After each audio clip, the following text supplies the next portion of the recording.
Начало января для западного регооператора выдалось жарким. В празднике объемы ТКО выросли в 1,5 раза. Вывезли 22 тысячи тонн отходов. Точнее, вывезла их единственная субподрядная организация по ЖКХ – компания «Чистый город». Десятилетний контракт на 10 миллиардов рублей регооператор подписал с ней еще в 2018 году после несостоявшихся торгов. Как считает УФАС, их нужно было провести повторно, что по ЖКХ не сделала. И тем самым нарушила права других предпринимателей. Либо вывозить мусор самостоятельно. У представителя западного регооператора мнение другое. На 2018 год, когда у нас конкурс проходил, законодательство было именно таким. У нас контракт заключен на 10 лет. Расторжение невозможно, если две стороны не согласны, либо не в рамках действующего законодательства. Мы считаем, все-таки в рамках действующего законодательства мы были абсолютно правы.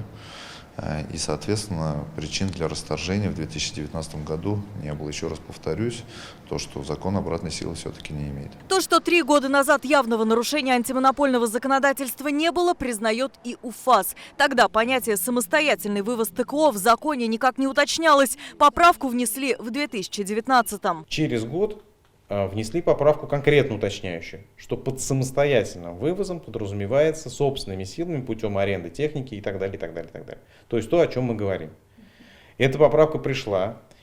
Мы говорим регооператору: ребята, действующее законодательство, оно уточнило, да? Мы вас не трогали, вы работаете, значит, необходимо поменять свою деятельность, да? Необходимо понять, как это сделать по новой. Вся территория, которую обслуживает западный регооператор, делится на 2 части. Одна часть не менее 50% и другая. Одну часть они могут самостоятельно передать субподрядчику по договору. Допустим, передали Чистому городу, это законно. А другую часть должны разыгрывать на конкурентных основах, то есть с доступом на этот рынок множества хозяйствующих субъектов, которые имеют возможность осуществлять деятельность по перевозке ТКО. Так, к примеру, работает восточный регооператор «Гринта», отметили в УФАС и вынесли УК по ЖКХ предписание до 15 января устранить все нарушения. Компания обжаловала решение в арбитраже. Контракты, которые посмотрим, на рынке, наверное, скорее всего, мы будем от них толкаться. Если у нас все устоит, то там миллиардные контракты, поэтому, соответственно, штраф будет тоже приличный.